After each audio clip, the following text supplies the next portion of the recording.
Tapi ternyata tidak juga. Ini membuat gua sebetulnya ya malah yakin sebenarnya Juventus sudah keluar dari persaingan untuk merebut Scudetto. Gua pikir setelah mereka menang lawan Bologna, menang lawan Maccabi Haifa di Liga Champions, udah bangkit nih. Kayaknya udah ketemu nih ya, pelan-pelan.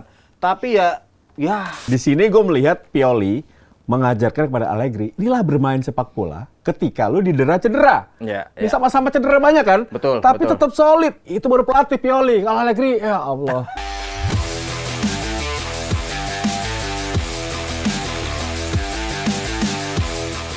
Di atas kertas semuanya indah, di atas kertas semuanya sempurna meskipun dalam kehidupan atau kenyataannya tidak sesuai dengan ekspektasi kita. Tinggal bagaimana kita menyikapinya. Kembali di atas kertas hadir untuk membahas Serie A Liga Italia bersama dengan Hadi Gunawan dan juga Wiwit. Yes, Jonathan 9. Gua akan bacakan dulu hasil-hasil pertandingan di Jonathan 9. Ada yang tersenyum, ada yang menangis, tapi gua tersenyum. Wiwit juga tersenyum tentunya ya. Sassuolo 1, Inter 2. Ini hasil yang sangat meyakinkan untuk Simone Inzaghi ngalahin Barcelona, ngalahin Sassuolo, luar biasa. AC Milan mengalahkan Juventus, kembali membuat Juventus turun ke bumi seperti dikatakan oleh Wiwit, 2-0. Berikutnya pertandingan Bologna Sampdoria 1-1, Torino bermain imbang 1-1 menghadapi Empoli. Monza, wah ini Monza pelan-pelan tapi pasti peringkatnya naik terus seperti AC Milan ya. Jadi 2-0 menghadapi Spezia. Dan Salernitana juga mengalahkan Hellas Verona dengan skor 2-1. Udinese mampu comeback yang luar biasa setelah tertinggal 0-2, 2-2 menghadapi Atalanta. Wah ini Udinese emang susah dikalahin. Cremonese dihajar oleh Napoli 1-4. Kemudian Roma, kemenangan terburuk Roma. Menang tapi gue gak senang, 2-1 lawan Lecce. Kemudian Lazio, wah ini kalau Roma bagus, Lazio juga bagus biasanya. Kalahin Fiorentina 4-0, Fiorentina dibantai 4-0. Oke, kita lihat dulu teman-teman, klasmen Serie A. Napoli masih berjaya ya di peringkat 1 Capolista dengan poin 23. Nah, Atalanta di posisi kedua dengan 21, diikuti Lazio, Udinese dengan poin 20 bersama dengan AC Milan. Sampai Roma di peringkat ke-6 dengan poin 19. Kemudian Inter. Wah, ini Inter sama Juve masih kejar-kejaran nih. Di peringkat ke-7 dan 8. Sedangkan kita lihat di papan bawah atau zona degradasi. Kita akan lihat posisi Cremonese, Sampdoria, Verona. Ini masih ada di zona degradasi. Oke, kita akan membahas dulu Sassuolo Inter. Sepertinya Dionisi ini sulit sekali meramu timnya untuk mengalahkan Inter yang sedang bagus-bagusnya. Iya, memang Inter masuk ke pertandingan ini dengan modal yang bagus ya. Yo, ya. Di luar dugaan mereka menang. Lu nggak seneng pasti. Mereka menang lawan Barcelona. Ya. Dan itu jadi modal bagus buat Inter. Ya. Pasti mereka pede waktu mendatang ke pertandingan lawan Sassuolo ya. Ya. Dan kebetulan juga mereka menang lagi. Dan satu yang gue cermati di sini, untungnya si Onana debut nih. Kiper. Artinya, dan dia bagus ya, 2 kali dia nge-save walaupun pakai kaki gitu ya. Ini bukti bahwa satu solusi Inter udah ketemu nih. Handanovic ada gantinya. Handanovic buang, pinggirin dulu deh, udah Onana. Udah memberikan bukti di di Liga Champions dan sekarang juga debutnya juga berbuah kemenangan buat Inter. Ini satu poin yang penting banget buat Inter ya, karena memang kalau gue bilang sih Handanovic udahlah disingkirin sama Onana, cuma mengagetkannya memang Onana cuma dipakai selama ini di Liga Champions aja gitu. Tapi sekarang dengan debutnya di Serie A bagus gitu ya, berbuah kemenangan, sudah waktunya nih Inter lebih percaya lagi pada Onana. Ya, gimana kalau menurut lo? Simone Inzaghi aman, so far so good untuk Simone. Sebetulnya Inzaghi aman tuh harus terima kasih dengan pertandingan ini ya, khususnya dengan 2 gol yang diberikan Dzeko ini. Menurut gua sementara untuk tagar Inzaghi auto sedikit agak turun tensinya. Karena memang biar bagaimanapun kemenangan penting atas Sassuolo. Karena kita sebelum melihat pertandingan atau menyaksikan pertandingan ini kan kita lihat bagaimana persaingan Sassuolo dengan Inter membutuhkan klasmen yang agak tipis-tipis kan sebetulnya minggu lalu. Dan akhirnya memang Inter bisa memenangkan pertandingan ini. Dan menurut gue Edin Dzeko bisa lah menjadi penyelamat dari Inzaghi. Benar, gue setuju dengan Wiwit ya bahwa Onana memang bisa dibilang salah satu aspek penting dalam kemenangan Inter melawan Sassuolo, karena biar gimana pun meski Inter juga bisa menang, tapi bagaimana possession football, penguasaan bola kan lebih banyak dikuasai oleh Sassuolo Tuan sebagai rumah. tuan rumah, hampir 60% lebih penguasaan bola, dan tembakan ke gawang juga sangat luar biasa. Ini membuktikan bahwa Sassuolo bukan tim yang begitu saja untuk mudah dikalahkan oleh Inter, tapi mereka yang memang bisa melawan, dan terlihat dengan hampir 3 tembakan ya ke arah gawang dari Inter. Itu bisa seperti yang Wiwit bilang, berhasil diselamatkan oleh Onana. Dan menurut gua lagi bahwa penampilan Inter di Liga Champions itu sebetulnya bukan malah merugikan. Misalkan orang bilang akan membuat mereka capek atau lelah atau segala macam, tapi menurut gua malah itu akan meningkatkan level atau standar mereka di Liga Italia. Bagaimanapun bertarung di Liga Champions adalah impian semua tim Eropa, karena bagaimanapun itu akan ikut duitnya gede. Selain duit juga maksud gua performa juga bisa akan terlihat di situ. Dan menurut gua itu tadi ya, jadi sementara Inzaghi terselamatkan posisinya dari tagar out, ya kena kemenangan ini. Menurut gue seperti itu. Ya, gue lihat ini Acerbi ya, ini kembali menjadi pemain inti tapi bagus. Ini belakang jadi bagus. Apakah lu lihat faktor selain Onana, Acerbi juga faktor bagus? Iya, mungkin di episode sebelumnya gue udah bilang bahwa agak mengherankan ketika Acerbi bisa menyingkirkan si De Vrij dan Skriniar gitu ya. Tapi memang Skriniar dan De Vrij ini memang lagi bermasalah sih, kalau gue bilang ya. Bukan cuma cedera belum bangkit lagi ya. Fokusnya ini juga mungkin agak terganggu gitu. Kita tahu Skriniar kan mau dijual. Iya, bursa transfer panas kemarin kan mau digoda sama PSG gitu. Hampir aja lepas gitu, tapi akhirnya bertahan. Gua sih khawatir Skriniar tuh masih memikirkan itu gitu. Nyesel kayak dia. Iya, dia aduh nggak jadi pindah nih. Jadi jeblok banget mainnya De Vrij sama Skriniar ini. Makanya agak mengherankan ketika Acerbi, ya inilah, kita ini bukan back kelas 1 lah bisa dibilang gitu ya. Mungkin 1,5 saya level 2 gitu ya. Tapi tiba-tiba dia masuk ke Inter dan langsung menyingkirkan De Vrij dan Skriniar. Tapi memang bagus sih kalau kita lihat ya. Dia lebih tenang pastinya Acerbi. Kalau soal motivasi, fokus, pasti dia nggak terganggu, nggak seperti Skriniar. Kalau dugaan gua benar gitu ya, kalau Skriniar ternyata memang masih memikirkan potensi transfer dia ya. Ya. Jadi kemenangan yang penting setelah ini mereka akan ketemu Barcelona lagi. Setelah itu Salernitana. Sepertinya 3 poin lagi ya untuk Inter. Di Salernitana maksudnya. Salernitana. Kalau di Barcelona berat. Belum tentu. Yes, oke. Ini kemenangan penting untuk Inter. Selamat untuk Interisti, bisa tersenyum kembali dan kembali percaya sama Inzaghi. Oke, kita masuk ke pertandingan yang gue tonton, dan gue bukan pendukung 2 tim ini, tapi gue ikut tegang. Milan menghadapi Juve. Nah, lo lihat apakah ini kemenangan yang pantas untuk AC Milan? Ya, kalau melihat performa yang dimainkan tim Allegri ya melawan Milan kemarin, ya memang kekalahan yang wajar ya dari kekalahan yang wajar dari Juventus dari Milan, karena bagaimanapun. Tapi gue ngeliat Milan gini ya, maksudnya penampilan Leo biar gimana pun memang salah satu kartu as yang paling penting ya buat Milan ya. Orang bilang bahwa ya 60% kemenangan Milan saat ada Leo itu memang terbukti, karena penampilannya memang sangat luar biasa. Di luar gol dari Diaz memang sangat luar biasa. Cakep. Tapi itu juga kesalahan Vlahovic ya. Memberi umpan yang sangat bagus sekali kepada Diaz. Itu sebenarnya kemenangan yang diberi oleh Vlahovic. Nah, itu tadi bahwa memang peran dari Leo memang sangat penting. Dan di luar itu Allegri menurut gua ini kesempatan buat Juventus untuk bisa membuktikan ya bahwa jika sebetulnya bisa saja menahan imbang dari Milan di San Siro, itu kan bisa membuat orang juga akan berpikir bahwa Juventus masih bisa bersaing di Serie A, karena bisa mampu istilah kata mengimbangi tim-tim besar seperti Milan. Tapi ternyata tidak juga. Ini membuat gua sebetulnya ya malah yakin sebenarnya Juventus sudah keluar dari persaingan untuk merebut Scudetto. Tinggal Milan nih. Sebetulnya Milan saat mampu mengalahkan Juve itu kan sempat berdiri di bawah Napoli ya, tapi keburu direbut lagi Atalanta saat bermain imbang 2-2 dengan Udinese. Biar gimana pun ini menurut gua kemenangan penting Milan ya atas tim yang ya menurut gua tim besar lah di Juventus. Kandidat juara itu. Tim besar yang lagi letoy, main jelek, gak ada chemistry, salah passing, gak ada komunikasi, kacau banget nih. Juve lihat. Kacau. Bener gak menurut lo? Kacau, bener. Kalau gue lihat ya kita nggak bahas Milan lah. Milan dari dulu bagus lah. Oh gitu ya?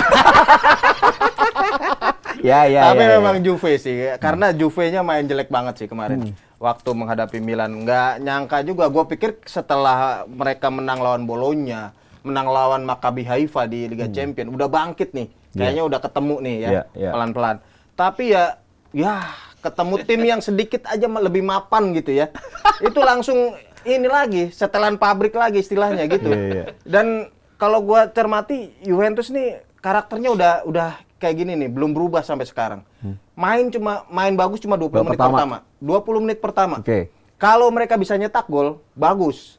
Apalagi nyetak 2 gol gitu ya, dia dalam selang waktu itu. Artinya mereka bisa lebih tenang lagi kontrol pertandingan. Tapi ketika mereka tidak mencetak gol di menit-menit awal, apalagi kemudian ada blunder. Iya, itu langsung kolaps gitu. Ini udah gue lihat sih di partai lawan Roma, lawan Fiorentina, lawan Benfica di Liga Champions, sekarang di Milan. Ini penyakit sih, ini udah penyakit. Dan gua pikir juga media-media Italia juga setuju gitu ya, bahwa ya ini tim cuma bisa main 20 menit gitu. Dan mereka ketika mereka kolaps gitu ya, mereka ada penurunan, kan sebetulnya ada jeda babak ya, yang seharusnya Allegri bisa membangkitkan lagi gitu. Peran dia di situ tuh. Iya, temukan lagi lah 20 menit pertama itu di babak kedua, tapi nggak pernah ketemu. Dan ini sih yang membuat Allegri out itu memang benar-benar kenceng karena ini. Gue pikir sih hampir semua Juventus ini pasti udah frustrasi lah lihat tim ini, karena ya kayak halu aja gitu ngelihat mereka menang lawan Bologna, Maccabi Haifa, tapi begitu ketemu tim yang sedikit lebih mapan, kolaps lagi nih Juventus. Gue lihat tuh ketika mereka keluar, pemain diganti, Kostic, kemudian Locatelli kalau nggak salah, itu mereka juga malas gitu lihat pelatihnya gitu, keluar aja udah. Tapi yang membuat gue penasaran sebetulnya, kan biar gimana pun Juventus nih belum pernah benar-benar secara komplit ya, tim yang diimpikan oleh mereka, oleh Allegri. Gue sebenarnya agak penasaran, misalkan oke lah, Pogba fit, terus Di Maria fit, terus siapa lagi tuh? Oke lah, dua pemain inilah, oke lah maksudnya. Sama Chiesa fit. Bisa sebetulnya bisa nggak maksudnya Juventus bisa tampil lebih Spartan lagi, biar bagaimanapun kan Allegri kan memilih 3 pemain yang cedera ini, Chiesa, Pogba dengan Di Maria adalah suatu maksudnya benar-benar menjadi formasi intinya si Allegri. Menurut gue sih ya itu yang buat penasaran, bisa nggak di mereka nih bisa saat mereka tampil komplit benar-benar bisa bersaing dengan tim-tim besar lain. Tapi esensi sebuah klub itu kan ada pemain cadangan yang bisa melapis pemain utamanya. Benar. Ini nggak kelihatan nih benang merahnya nggak ada di Juve. Benar, tapi kan menurut gua formasi utama yang diapungkan awal-awal kan menurut gua sebetulnya 3 pemain ini. Maksudnya di luar skenario mereka lah. Seperti itu. Oke, kalau lihat Milan, gua lihat Theo Hernandez ya. Kemarin main bagus. Terus Brahim Diaz juga bagus. Yang pasti si Leo. Menurut lo, siapa bintang Milan mengalahkan Juve? Kemarin ya mungkin Theo ya yang kelihatan banget begitu datang. Dia kan kemarin absen tuh waktu lawan Chelsea ya. Langsung kalah ya? Kalah lah. Jelek banget 0-3 kalahnya. Kenapa? Lu kenapa Theo bisa pengaruh apa? Iya, Theo kemudian apalagi didukung sama Rafael Leao di depannya. Ini memang poros andalan Milan sih. Kirinya ini mungkin salah satu yang terbaik di Eropa lah ininya.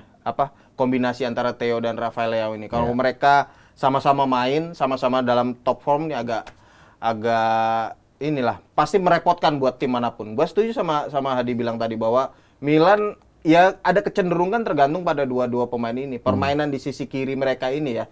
Karena nggak tergantikan sama sekali. Kalau di kanan diputar terus tuh. Calabria, Florenzi. Kadang-kadang kemarin Balotore ya juga kadang-kadang dimainkan di sana. Serginho Dest juga di sana. Di depannya juga gitu kan gantian antara Saelemaekers, Junior Messi. Sekarang bahkan si Paraden main di situ. Iya. Tapi mungkin kalau gue lebih frontal sih daripada kalian. Di sini gue melihat Pioli mengajarkan kepada Allegri, inilah bermain sepak bola ketika lu didera cedera. Ini sama-sama cedera banyak kan? Betul. Tapi tetap solid. Itu baru pelatih Pioli. Kalau Allegri, ya Allah. Kasian banget. Makanya gue ngobrol sama Juventus itu, angel. Mereka aja udah susah. Makanya sebenarnya Allegri ya, meskipun sudah memiliki gelar, gelar Serie A beberapa kali ya, tetap gue tidak melihat Allegri sebagai pelatih besar sebenarnya. Setuju. Misalnya tidak seperti misalkan Arrigo Sacchi atau misalkan Toni, misalkan seperti Berzot atau misalkan Ancelotti atau Fabio Capello. Gue tidak melihat itu. Sebetulnya secara taktik dan strategi menurut gue Allegri biasa-biasa aja. Terbukti Juve itu juga. Dia masih jauh dibanding Conte lah pokoknya. Bagusan Conte lah jauh. Jadi sorry to say, Juve sabar ya. Ini Sabar, kalau sabar. manajemen nggak lepas Allegri karena masalah duit. Iya. Mahal banget bayarnya. Oke, kita akan ngebahas Udinese, Atalanta. Ini pertandingan yang sangat menarik. Kita sudah sepakat ya. Ini pertandingan 4 besar yang aneh. Gitu. Aneh. Harusnya bukan 4 besar, bukan mereka. Iya, Tapi ketinggalan 0-2 bisa unggul. Bisa sama. Menurut lo apakah memang Udinese ini alot emang susah? Memang alot sih ya. Memang alot. Udah terbukti lah mereka bisa mengalahkan siapa? Ya, Roma. 4-0, ya. Inter juga kalah. Iya, ya. Inter kalah. Milan juga Susah. kalau golnya nggak 4-2 kontroversial menang, juga, kan? iya, juga mungkin aja ditahan seri kemarin waktu di pekan pertama. Jadi Udinese ini memang tim yang susah ya buat dikalahin ya, apalagi main di kandang sendiri. Dan Atalanta juga yang Tio bilang tadi bahwa ini sebetulnya partai big match yang aneh gitu ya. Tapi ya hasilnya sih bagus karena 2 sama gitu. Iya, lu senang. Artinya sama-sama kehilangan poin nih mereka nih. Tapi ya hasil seri ini adalah hasil yang kalau menurut gue sih memang ideal sih buat mereka karena ya semacam penghargaan sih kalau buat gue. Atalanta tuh lagi bagus, Udinese juga begitu. Ya kalau adil kalau misalnya tidak ada dari mereka yang mengalami kekalahan saat mereka bentrok gitu ya. Ya, menurut lu gimana nih? Udah unggul 2-0 dulu. Ini sebetulnya saatnya buat tim-tim yang mediocre di Italia khususnya ya, untuk tampil di papan atas. Kalau di Inggris kan udah mulai. Kayak dulu kan Chelsea, siapa yang melihat Chelsea? Tiba-tiba ada di papan atas. Terus misalnya Manchester City ada di papan atas. Kalau misalkan Spurs atau Liverpool atau Arsenal memang tim tradisional di Inggris. Ini udah sebut. Nggak perlu lah. Nah, itu tim terhebat itu di Liga Inggris. Ya Liverpool lah. Iya. Di Liga Italia, kita masih Liga Italia. Nah, maksud gue memang harus udah saatnya lah untuk tim-tim mediocre untuk tampil di papan atas. Karena kalau misalkan hanya tim-tim seperti tradisional, Milan, Inter, Juve atau Roma, sebenarnya Roma juga nggak terlalu lah. Bergelar juga 2 kali. Maksud gue 3 enak aja loh, 3 kali. Untuk memperbanyak ya, maksudnya untuk memperbanyak tim-tim di Italia untuk bisa bersaing ya. Jadi menurut gua tampilnya Udinese dengan Atalanta di big match di Serie A itu menurut gua sangat luar biasa. Dan menurut gua kemarin ketinggalan 2-0 dari Atalanta, Udinese sebetulnya tidak harus ketinggalan ya, karena biar gimana pun mereka justru sebetulnya yang lebih mendominasi pertandingan saat melawan Atalanta. Memang sayangnya kecolongan dari Atalanta, tapi biar gimana pun bermain di Friuli di kandang sendiri, mereka bisa membuktikan bahwa tampil di papan atas dan juga di kandang sendiri, dan mereka bisa menyamakan kedudukan setidaknya melawan tim ya nomor 2 sekarang di bawah Napoli. Gue sangat pantas lah buat Udinese. Ini Lukman lagi-lagi ya. Lukman. Ngeri nih Lukman nih. Luar biasa setelah Lukman. penalti si siapa tuh? Lupa gua. Penalti Muriel ya. Itu gol kedua. Nah, tapi kembali Delavo. Ini pemain paling penting di skema permainan traktornya Udinese. Gimana, Wit? Iya, Delavo ini ya semakin menemukan ini sih. Ya kemampuan terbaik dia kelihatannya ketemunya di Udinese nih. Dia kan pernah di Barcelona, pernah di Milan, nggak pernah cocok gitu ya. Tapi begitu di Udinese kelihatannya keluar gitu. Jadi Udinese yang sering gua bilang ini kan tim bulldozer nih. Semua pemainnya keras-keras gitu, fisikal semua. Nah si Deulofeu ini jadi menonjol karena tekniknya dia ya. Dia unggul teknik sama Roberto Pereira sebetulnya ya. Iya, betul. 2 pemain ini yang jadi ininya ya, jadi fantasinya gitu. Jadi kreator, jadi arsiteknya, dan dia enjoy banget gitu mainnya karena dia ya bisa mengeluarkan kemampuan terbaik dia dengan dilindungi itu tadi bulldozer tadi. Tapi ruginya untuk Udinese kalau untuk untuk Atalanta ya, harusnya Atalanta nempel Napoli lagi. Itu kalau Lukman kalau di komentari gimana ya bahasa Indonesia ya? Lukman lah tetap. Lukman. Ngelihat orang gitu. Oh iya. Oh iya. Lucu juga ya. Lukman. Iya. Lihat orang. Jadi dua-dua hasil yang merugikan untuk Atalanta, tapi Udinese kembali masih bisa menyulitkan tim-tim papan atas. Next kita akan membahas Cremonese Napoli. Kenapa gue bahas? Karena gue sudah tersenyum, guys. Sampai menit ke-60-an tuh, susah nih ngalahin Cremonese 1. Gila pergantian pemain yang tepat dari Spalletti ini gue harus akui. Ya ini kalau boleh bilang ya, rival-rivalnya Napoli nih bilang nih, woi di atas, pelan-pelan dikit lah. Ini kita di bawah pada mau jatuh nih. Kenceng terus ya? Kenceng banget, menang lagi. Tapi ini ya kalau gua berharap sih ya, sebagai pendukung rivalnya Napoli ini, perjalanannya kayak musim kemarin yuk. Musim kemarin kan juga begitu Napoli. Peringkat 1 Kenceng ya terus ya? di bulan-bulan ini ya. Ya. Mereka mulai drop itu di bulan November. Di bulan November mulai ada hasil imbang, hasil kalah, bahkan ada kekalahan beruntun juga. Nah, mungkin itu ujiannya buat Napoli. Sebetulnya dimulai tanggal 23 sih, gua harap sih. Roma ketemu Napoli kan. Oh, nah Roma itu. Mudah-mudahan Roma bisa Menangis Romanya lawan Napoli. bisa nyetop nih. Tapi itu tadi, kalau gua sih berharap sebagai saingannya Napoli ya, Napoli seperti musim kemarin. Ya. Musim kemarin bener dia ya persis kayak gini, dia menang-menang terus, peringkat 1 terus dia tuh. Yes. Sampai pekan ke-14 atau 15 kalau nggak salah. Tapi begitu bulan November mulai drop dan akhirnya kesalip sama banyak tim ya. Tapi dia punya pergantian pemainnya bagus ya. Simeone ini selalu cetak gol 3 pertandingan terakhir. Ya. Itu pembelian dari Fiorentina yang sangat-sangat tepat menurut gua. Dan ya itu Maradona dari Georgia itu lagi-lagi Iya. susah banget dikejar. Kvaratskhelia. Itu asisnya untuk Simeone, gol kedua ya. Itu jadi titik balik. Iya, agak ini ya rapat gitu antara pemain inti dengan cadangan, terutama striker si Simeone yang tadi Tio bilang tadi. Kalau kalau dia main kayak di Hellas Verona atau misalnya mungkin tim seperti Torino, Simeone ini pasti starter. Bintang banget. Pasti bintang gitu ya. Artinya ya sekarang dia Napoli harus mungkin rela gitu dia jadi pilihan kedua. Tapi soal kualitas ini nggak perlu diragukan sih sebetulnya Simeone. Makanya nggak mengejutkan ketika waktu dia menghadapi Liverpool bisa cetak gol, menghadapi Milan juga mencetak gol penentu kemenangan. Ini memang semacam super sub lah buat Napoli ya. Dan Napoli sangat beruntung nih. Kebetulan kan juga nggak terlalu banyak diganggu cedera nih. Jadi memang lagi mesinnya lagi kenceng-kencengnya nih Napoli sekarang nih. Setuju. Di Liga Champions sama di Liga Italia menang terus. Iya, 8 kemenangan ya, termasuk yang di Liga Champions Napoli. Itu menurut gue semakin membuktikan, gue makin setuju bahwa Napoli memang salah satu kandidat ya. Sepakat.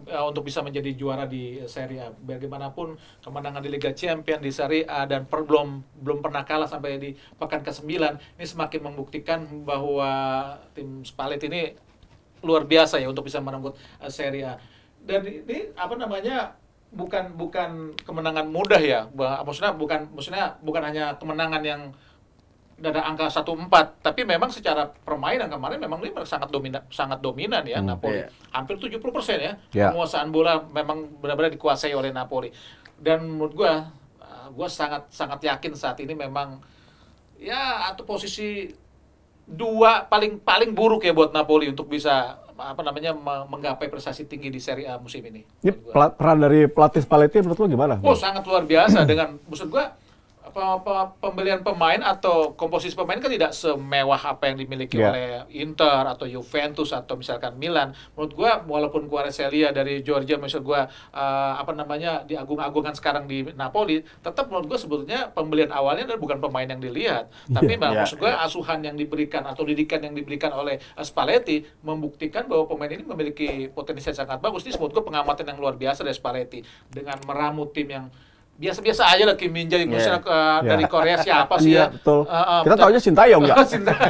Iya, bener kan? Kim Min Jae kita nggak tahu. Iya, Minho kita tahu. Iya. Minho ya. Menurut gua sangat berhasil lah untuk bisa sekarang memimpin klasemen sementara di Serie A. Paling buruk peringkat kedua nanti di akhir musim. Ini ada quotes dari Christian Panucci, mantan bek Roma yang pernah bekerja dengan Spalletti.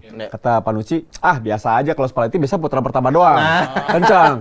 Gua udah mengalami, gua runner up mulu katanya. Kan waktu Spalletti sama Roma kan runner up terus kan. Tapi kalau itu emang Panucci salah satu andalan. Apakah quote ini ada arti besarnya? Ya pastilah, maksudnya biar gimana pun pengalaman bermain sering sebagai runner up, orang makanya bilang wah lu spesialis runner up, itu sebenarnya beban mental loh. Maksudnya itu sulit sekali untuk bisa mengubah hal tersebut menjadi sesuatu yang positif misalkan. Kan misalkan dulu kita bisa ngelihat dulu badminton tuh Joko Supriyanto Mr. runner up atau segala macam. Untuk mencapai juara dunia bulu tangkis saja itu kan sesuatu hal sulit. Begitu juga Spalletti, predikat itu kan bukan hal yang mudah untuk digapai gitu loh. Sekarang spesialis runner up, di Roma dia runner up atau di tim lain dia runner up. Sekarang makanya gue bilang paling buruk dia runner up lagi di Napoli. Tapi menurut gue dengan potensi yang ada sekarang bisa lah dia. Iya. Paling buruk kayak tadi lagi, runner up lagi. Iya. Menurut gua seperti Tapi emang itu. mengerucutnya sih Milan atau Napoli sih gua. Aduh, gua tuh harus ngomong jujur gitu. Kalau dalam hati sih pengennya Roma. Gitu. Lihat gimana quote dari Panucci? Ya pasti Panucci merasakan sendiri ya. Dia pernah bekerja juga sebagai pemainnya Spalletti. Ya Spalletti ini sejarahnya memang seperti itu sih dari dulu ya. Banyak sekali tim yang dia bela. Kalau bisa bersaing itu cuma di awal gitu. Di Roma kita ingat juga ya. Kemudian sekarang di Napoli musim kemarin juga begitu. Jadi ini bener yang nggak dibilang. Ini ada tembok gitu ya antara Spalletti dengan Scudetto gitu. Mungkin sama kayak Pioli, Stefano Pioli. Stefano Pioli sebelum kemarin juara kan juga ya pelatih inilah yang kadang-kadang cuma beredar di klub-klub menengah ke bawah gitu. Mediocre. Tapi ya dia menemukan skema yang bagus di Milan, dia punya pemain yang bagus gitu ya dan akhirnya bisa tembus nih. Dan sekarang jadi naik pangkat gitu, naik kasta. Jadi dianggap pelatih elit nih si Pioli ini. Nah, mudah-mudahan sih Spalletti seperti itu. Satu nilai positif dari Spalletti adalah musim ini dia langsung menemukan pemain tempatnya di mana gitu, cocok gitu. Pasal-pasalnya pas. Iya, biasanya kan kalau pemain baru datang ke tim itu dicoba-coba dulu gitu ya. Kadang-kadang, coba di sayap kiri bisa nggak? Oh, nggak bagus nih, sayap kanan deh, coba deh.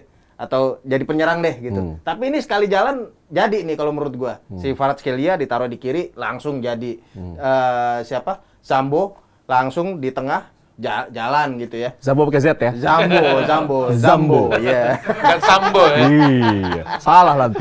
Kim Min-jae juga begitu di belakang. Jadi ini udah jadi nih, langsung jadi timnya. Dan ini yang kalau menurut gua membuatkan startnya nih begitu kencang nih. Ya, gue setuju dan gue dari opini gue pribadi, gue sangat melihat kedatangan Kim Min-jae, kemudian Dombele, Zambo, Politano, Raspadori, dan Kvaratskhelia ini. Keren. Jadi Napoli pantas untuk membawa koefisien Italia lah di Liga Eropa ya. Ini top nih, pengganti Roma lah. Biasanya kan Roma itu juara Piala Ciki itu kemarin lumayan. Oke, kita next ke Roma Lecce. Ya, gue boleh beropini dulu ya.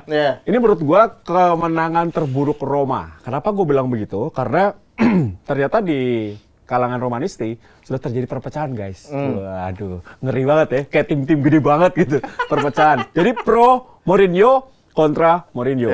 Karena benar kan pasti ada kan? Lu pasti. Tapi satu lagi, gue mau ngebahas nih teman-teman. Polling yang gue bikin di teman-teman Romanisti, ternyata banyak yang ingin mempertahankan dia. Kan gue bilang kan, gimana kalau gue jangan undang Hadi Gunawan lagi. Ternyata banyak yang mau. Ternyata nggak apa-apa. Bung Hadi menyuarakan suara kami yang kontra Mourinho. Gue bilang brengsek juga. Jadi kontra Mourinho katanya yes, Hadi Gunawan yes katanya. Masuk kemana-mana berarti dia. Justru yang pro gua nih, pro Mourinho nggak mau ada dia. Masalahnya banyak yang kontra. Jadi gue harus mempertahankan Hadi Gunawan dong. Jadi gimana teman-teman? Apakah ini Roma ini menang tapi selalu ada pemain yang cedera, bro? Termasuk kalau Dybala kembali cedera. Kalau menurut gua sih kemarin cederanya kasihan ya pas penalti Iya. hamstring ya. Hamstring. Itu dan itu kabar terakhir agak berat juga menurut Iya, gua berat. cederanya. Bisa nggak main Piala Dunia? Bisa main nggak Piala Dunia dan sampai Jose Mourinho agak terpukul dengan Dybala menurut gua juga biasa aja sebetulnya. Ya nggak juga, bro. Nggak gitu juga loh. Mulai lagi. Baru mau puji. Nendang gua lagi. Di Argentina banyak yang kayak Dybala. Ya banyak kalau di Argentina, kalau di Roma kan enggak. Oh gitu ya? Iya. Nah maksud gua, memang kan minggu lalu kan gua udah bilang, walaupun Roma menang tapi tipis. Ya, benar. Karena menurut gua, konsistensi yang ada di Roma tuh nggak bagus-bagus banget menurut gua. Dan itu sebetulnya tipikal dari Mourinho. Mourinho kan begitu megang tim. Kadang dalam 10 pertandingan bagus banget, tapi bisa jadi 5 pertandingan berikutnya biasa-biasa aja. Itu bertanding di Chelsea, di Inter, di Real Madrid, kan begitu juga. Di MU, nggak ada sesuatu yang maksudnya yang benar-benar statis dari Jose Mourinho untuk memegang tim tuh bagus banget. Kayak misalkan megang MU oleh Alex Ferguson misalkan, atau City oleh Pep misalkan. Walaupun jelek paling berapa pertandingan, tapi juga nggak jelek-jelek banget. Tapi kan kalau Jose Mourinho tuh kadang tampil bagus banget, besokannya biasa aja. Dan makanya gue bilang kemenangan Roma nih atas Lecce ya pemenangan 10 gol agak wajar ya. Beruntung banget kalau gue bilang. Ya, makanya lu bilang beruntung ya. Kalau gua sih biasa aja memang gitu loh. Jadi memang walaupun di papan atas, tapi like memang bukan Bagus. maksudnya di bawahnya juga tampil bisa. Tapi sebetulnya Roma mendominasi lah kemarin. Ya 10 pemain. Iya, 10 pemain. Dominasi. Iya kan? Mendominasi. Maksud gue itu diuntungkan dengan seperti itu. Jadi menurut gue ya berada di papan atas buat Roma saat ini oke lah, tapi kita akan lihat dia nggak bakal juara juga lah. Iya nggak juara. Kalau juara nggak, gue setuju sama lu kali ini. Tapi at 4 besar oke lah. Ya. Tapi juara Liga malam Jumat kayak. Kalau on Betis menang. Gimana, Wit? Lu sepakat sama gue nggak? Ini kemenangan yang harus bayar mahal oleh Roma. Iya. Ya kalau menurut gua ya mungkin Dybala bukan pemain sekelas Messi atau Ronaldo kayak Hadi bilang Kita ya. setuju. Iya. Ganti deh ngomong. Lu udah nanti. Tapi kalau buat Roma, Dybala ini esensial kalau gua bilang. Ya, itu Setuju betul. kalau- Roma kan Liga Italia nyetak berapa gol? 12 gol. Iya, betul. 7 itu sumbangannya Dybala, 5 gol, 2 Sama assist. assist. Udah lebih dari separuh. Bayangin kalau dia absen lama gitu. Makanya ya udah cemberut aja dah Mourinho dah gimana nih nasib tim gua nih. Ya kehilangan Dybala ini pukulan berat sih, pukulan berat. Dan ini agak tragis ya karena ya dia ngambil penalti. Ya itu kan penalti nggak terlalu berat lah ininya ya, bukan kena tackle, bukan kena apa gitu ya. Nendang bolanya juga kan nggak kenceng-kenceng banget gitu, Kenceng sih. nggak volley dari jarak Oh, jauh iya, gitu ya. iya. Tapi langsung cedera gitu. Artinya memang rawan nih, kakinya Dybala nih memang rawan. Bukan rawan, rapuh, Wit. Ya, rapuh gitu ya. Tawa seneng banget lo. Dan Ya. ini kan cedera yang dia alami di Juventus yang Ya. mengganggu dia di Juventus sehingga dia sering tidak keluar performa terbaiknya di Juventus. Makanya Juventus juga berani gitu ya waktu Dybala kontraknya habis, udah nggak usah perpanjang lah. Ini resiko pemain nih. Ya memang dia bagus gitu, tapi rentan cedera gitu. Dan ini mulai terjadi di Roma. Gue takutnya sih ya mungkin cederanya nanti sembuh. Mudah-mudahan kemungkinan terburuk mungkin ya habis Piala Dunia main. Tapi Iya. cedera lagi nggak nih Dybala? Kayaknya sih. Karena kalau udah kayak hamstring gitu kan udah kambuhan gitu ya. Iya. Gue tuh kayak pas lihat dia cedera, ya kayak gue banget. Bukan gue pemain amatir ya, dia pemain bintang gitu. Iya, Aduh, itu rasanya sakit banget emang. Dan ini semakin banyak pemain cedera. Kalau gue lihat itu hampir bisa dikatakan 5-6 pemain inti cedera. Sedangkan Mourinho tidak pernah rotasi pemain. Iya. Makin capek, makin rentan cedera, bro. Ya pastinya apa ya, si Mourinho kan dari dulu ya begitu, kalau udah megang satu tim atau pemain-pemain yang dianggap dipercaya gitu, Ya. susah untuk menggeser pemain itu dari Ya. kepercayaan yang diberikan oleh Mourinho. Dan itu sudah terjadi dari klub-klub sebelumnya. Dan itu terjadi di Roma. Ini menurut gue ya salah satu pekerjaan yang sangat memusingkan Mourinho ya. Ini yang menurut gue menjadi salah satu kendala buat Roma untuk bisa bersaing dengan tim-tim lainnya. Bukan tim besar ya, kalau tim besar sekarang lagi terpuruk lah. Maksud gua tim-tim yang ada di papan atas nih, seperti Napoli yang kenceng-kencengnya, Udinese, Atalanta aja, sebelum gua Roma juga saat ini sih agak kesulitan ya. Ya, ini gue bingung, strikernya kemana ya? Belotti nggak cetak gol. Iya. Tammy Abraham, rambut aja terus diganti-ganti kan. Ini masalah besar. Tadi lu bilang kan 12 gol. Iya, Tapi 7 Dybala nggak ada gimana? Ya mudah-mudahan sih malah ini jadi semacam berkah terselubung gitu.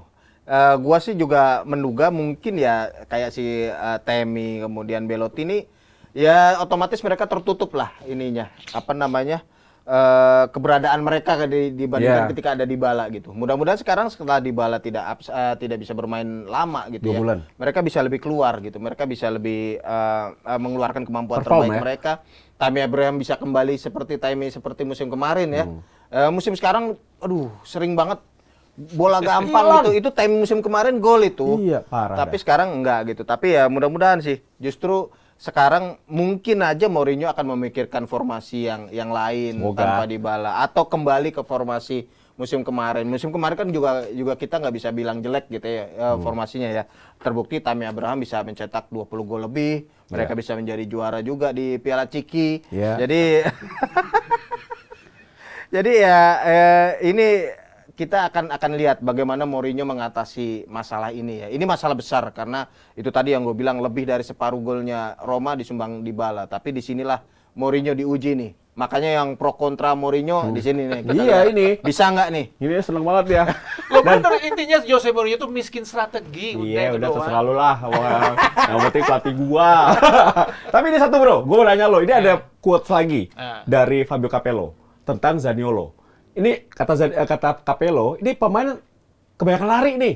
Sehingga ketika dapat bola dia kehilangan bola mulu, jadi fokusnya hilang. Nah, apakah ini Nggak apa yang mungkin lah dimaksudkan? pemain itu lari-lari kalau tanpa ada instruksi atau segala macam. Buktinya maksud gua pemain ini dimainkan karena memang instruksinya seperti itu, bukan kebanyakan lari. Kan maksudnya si apa namanya Mourinho kan memberikan salah satu strategi, lu main seperti ini ya. Ya memang buat orang di luar pasti ngeliat lu main lari-lari aja, tapi kan kalau misalkan si pelatihnya tidak komplain, berarti kan memang strategi dia. Berarti ini arahnya ke Mourinho ya? Oh iya Oh, dong. ya seneng banget loh. Salah gue nanya ke lo berarti. Jadi Capello ini sebenarnya cara nggak langsung mengkritik Mourinho Oh ya? iya dong. Ya. Tapi kan nggak mungkin, maksudnya pelatih mengkritik pelatih secara vulgar kan kalau di sana kan walaupun mereka beda klub atau tidak memegang klub, mereka kode Ya. etikanya masih Ya. bagus lah, bukan kayak di kita. Oh iya, kalau kita Iya. mah tetap aja sikat ya. Sikat. Apalagi Capello kan terakhir bawa Roma Scudetto. Itu soalnya. maksud gua. Menurut lu gimana yang ini? Zaniolo itu pemain tipikal model pemain nomor 10 sih. Pemain yang memang suka giring-giring bola sih kalau gue bilang sih. Ya mungkin jelas ada ininya yang Hadi bilang tadi, taktik juga pasti akan menentukan karena kalau dia nggak lari-lari terus nggak sesuai keinginan pelatih pasti kan ditarik cepet gitu. Sering ditarik cepet diganti dia. atau paling nggak dimarahin lah, diteriakin dari pinggir lapangan. Tapi kan ini enggak. Artinya ya mungkin aja Mourinho juga melihat ada potensi Zaniolo ini kalau dikasih freedom gimana, kalau dikasih kebebasan gimana. Ini pemain tipikal nomor 10 lah, nomor 10 banget gitu yang skillnya memang bagus, dribblingnya bagus. Mungkin Mourinho melihat kalau misalnya Zaniolo ini kadang-kadang dikasih kebebasan, mungkin dia akan menemukan solusi gitu ya, solusi membongkar pertahanan lawan seperti apa. Dan kalau gue lihat sih Zaniolo ini bagus kok, pemain yang punya potensi gitu ya. Ya Tapi cuma rentan cedera juga. ya rentan cedera dan mungkin masalah ini tadi kedisiplinan itu yang lu bilang. Kalau kelihatan lari-lari doang di depan, ini mungkin yang harus diperbaiki Zaniolo. Dia juga harus sekali juga turun ke bawah untuk membantu pertahanan ya. Ya apalagi ini Dybala nggak ada, tugas Dybala diambil oleh dia lagi ya. Pasti diambil dia nih. Oke, semoga bagus lah. Zaniolo, gue tetap pro Mourinho pokoknya. Gue fans berat Mourinho. Wah, bodo amat. Oke, kita lihat dulu catatan yang menarik. Ini 8 kemenangan beruntun Napoli di semua kompetisi. 5 kemenangan di Serie A, tadi Hadi sudah bahas. 3 diantaranya di Liga Champions. Kemudian ada juga Monza, terbangun dari tidur. 3 kali kemenangan beruntun buat mereka menjauh zona degradasi, bahkan di posisi 12 ya. Iya. Unlock level kayaknya. Ya. Nah, Roma kehilangan banyak pemain akibat cedera. Di belakang udah banyak yang cedera. Ricastro cedera, kemudian di depan Dybala ini parah banget sih. Bahaya nih untuk Roma. Kemudian Pioli, nah ini tadi gue sempat bahas juga mengajarkan kepada Allegri bagaimana cara bermain sepak bola di tengah badai cedera. Jadi itu tugas pelatih, ya kan? Emang pelatihnya katrok banget nih Allegri nih, kasihan Juventus nih. Kemudian comeback Udinese, gagalkan kemenangan Atalanta, dan hingga juara ke-9 hanya Napoli dan Atalanta yang belum pernah kalah. Nah, terakhir adalah tagar Inzaghi out, tidak sekuat lagi Allegri out. Itu di juara ke-9. Nah, kita akan bahas juara ke-10. Nah, ini menarik. Derby Turin. Torino menghadapi Juventus. Ini derby ya. Ya. Derby luar biasa menurut gue. Sebenarnya derby yang salah satu yang terkenal di Italia, derby ini selain derby Milan atau derby Roma ya. Ya. Posisi Juventus sedang dalam tekanan. Ya. Dan Torino juga menurut gue bisa menjadi salah satu tim yang ikut memperkeruh sebetulnya suasana yang tidak bagus di Juventus. Ya. Tapi bagaimanapun Allegri juga harus bisa bangkit di pertandingan ini. Dan Ya. menurut gua hasil imbang cukup lah untuk laga ini. Imbang ya? Imbang.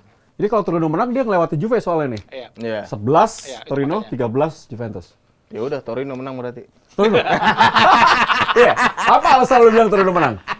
Apa alasannya?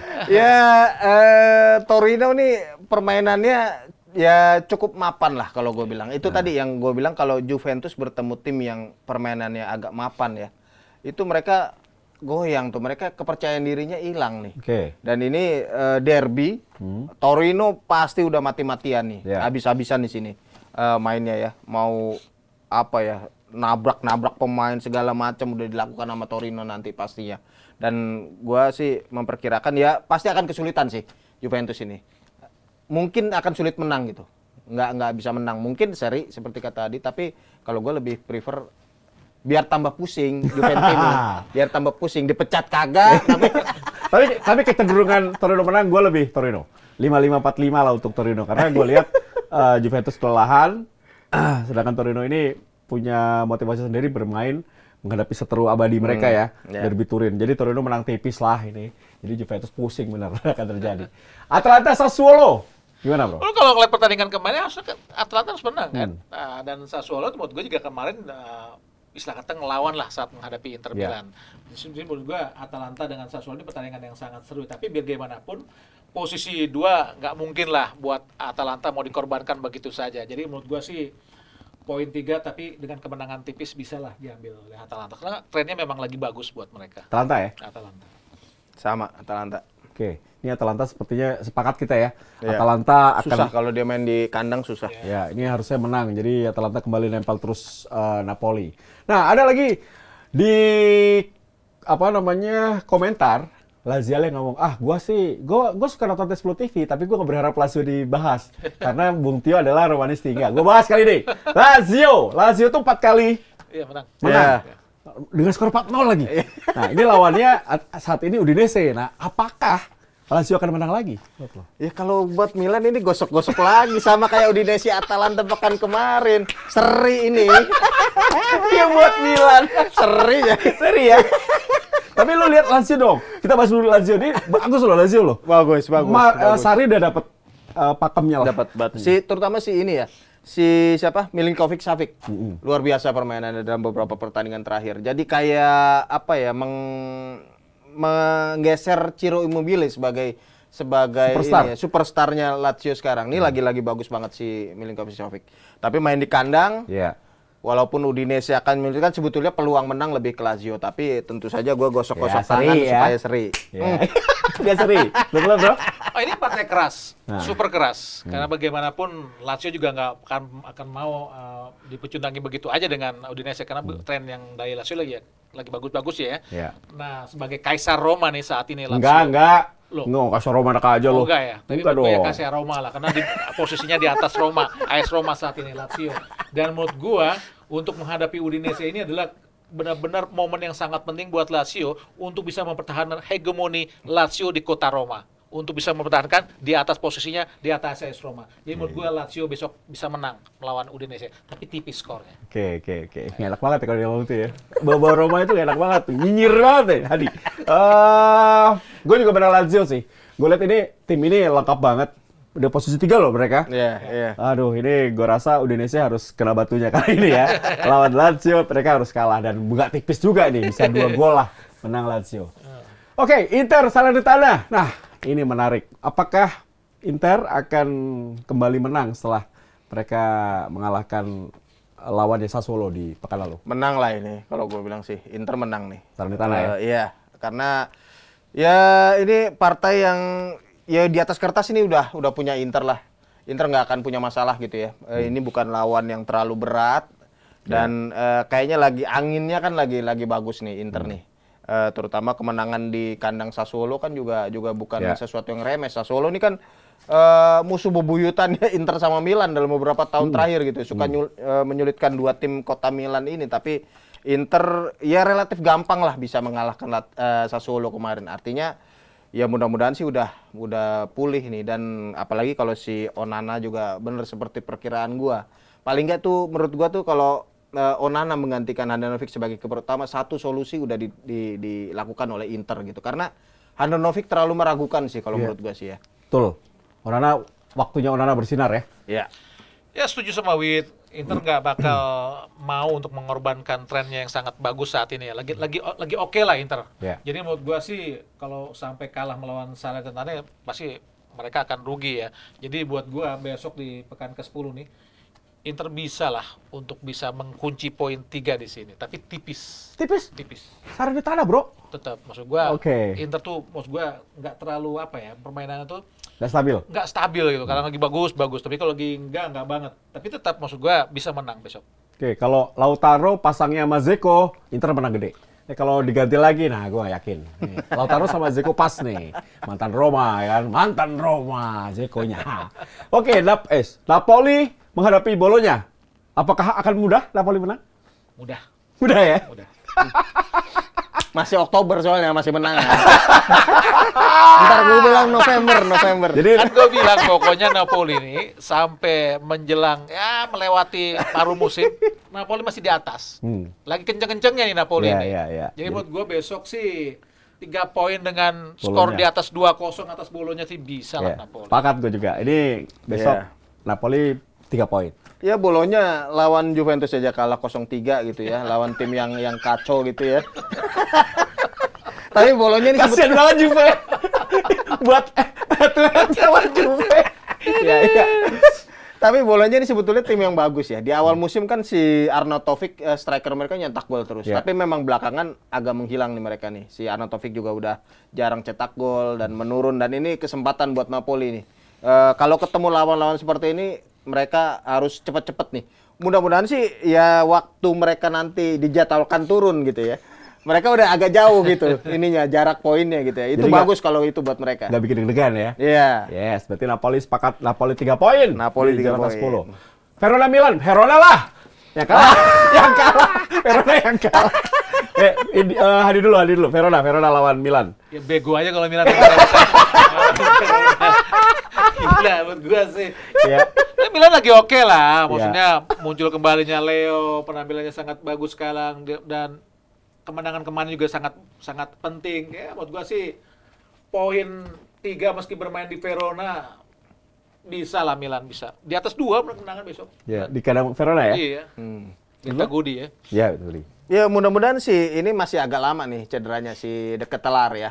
Ini kan Oh, iya. kalau gue bilang De Ketelaar nih malah bikin bingung si Pioli. Dia pengen munculin ini pemain gitu ya.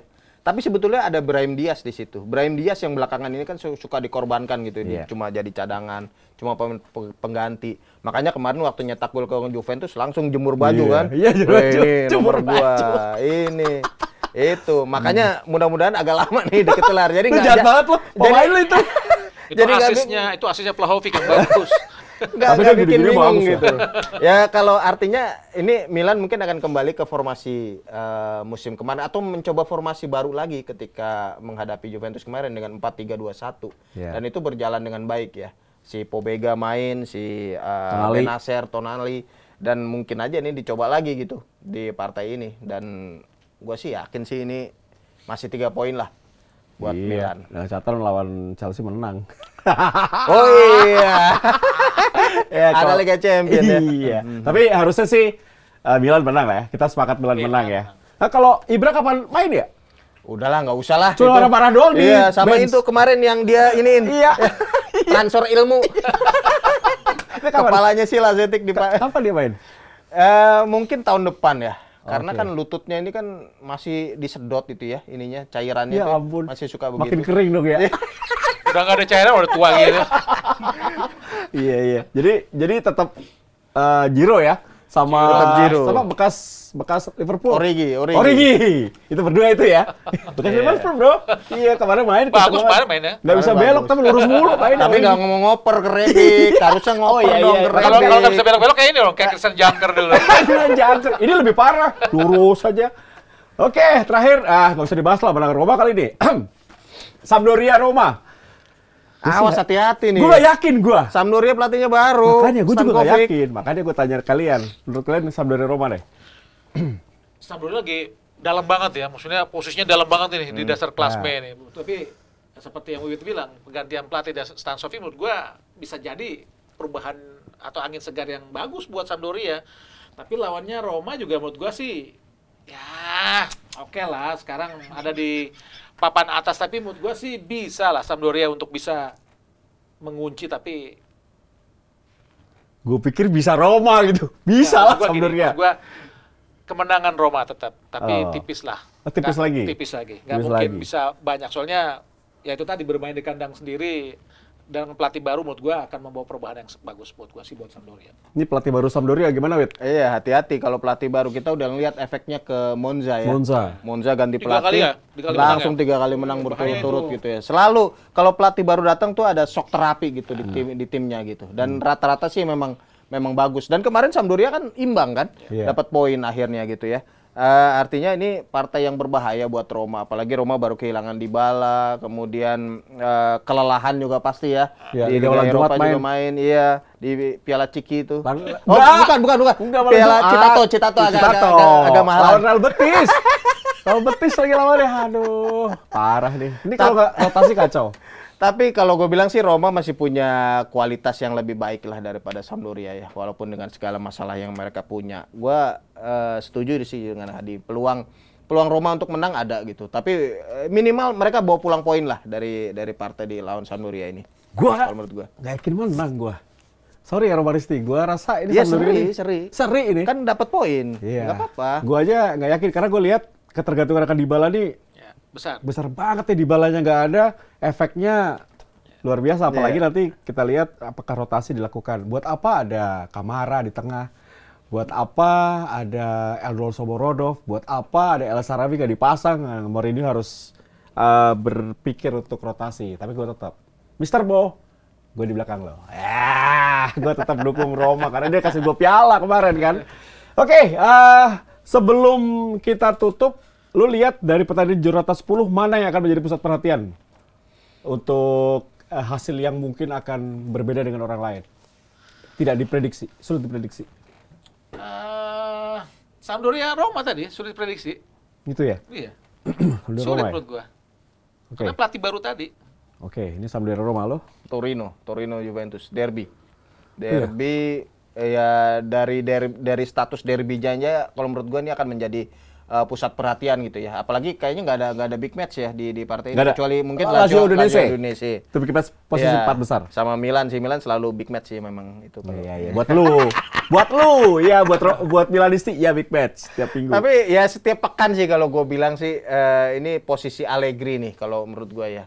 Gimana nih dia menghadapi setiap pertandingan yang dia lalui, apakah dia bisa bangkit gitu dari masalahnya, dia bisa membuktikan bahwa ya omongannya tuh betul gitu, bahwa dia adalah orang yang bisa membangkitkan Juventus. Dan Kalau Allegri sekarang ini adalah setiap pertandingan adalah final. Dia buat dia. Buat Allegri. Iya. Dia sih dipecat nggak apa-apa sebenarnya ya. ya kalah mulu berarti dong di final. Jadi gue sepakat nih ada 2 pertandingan yang menjadi perhatian gue. Sampdoria lawan Roma sama Torino lawan Juve. Karena itu center stage-nya adalah Juve dan Roma apakah menang atau enggak gitu. Karena lawannya tidak mudah. Oke, terima kasih teman-teman. Musim yang mengejutkan, papan atas dikuasai oleh tim-tim mediocre. Namun perlahan, tim tradisional Serie A pun mulai merangsek naik ke papan atas. Persaingan semakin seru, mampukah tim mediocre mempertahankan posisi klasemen mereka? Maksudnya Roma, mediocre. Atau tim tradisional kembali mengambil alih papan atas klasmen seperti AC Milan, Inter, Juve. Itu. Kita akan lihat tentunya dalam perkembangan Serie A. Terima kasih Hadi Gunawan, terima kasih Wiwit. Sama-sama, Tio. Kesempatan. Terima kasih sudah menyaksikan Tes Plus TV. Terima kasih yang sudah subscribe. Jangan lupa subscribe Tes Plus TV. Kita akan hadir setiap hari Rabu untuk Serie A Liga Italia. Tentunya untuk bapak-bapak Serie A dan juga untuk pemirsa pecinta Liga Italia masih muda-muda. Semoga ya, masih banyak ya. Semoga ya, karena biasanya tua-tua yang nonton Serie A. Sampai ketemu lagi di kesempatan. Theo Nugroho, sign out. Bye.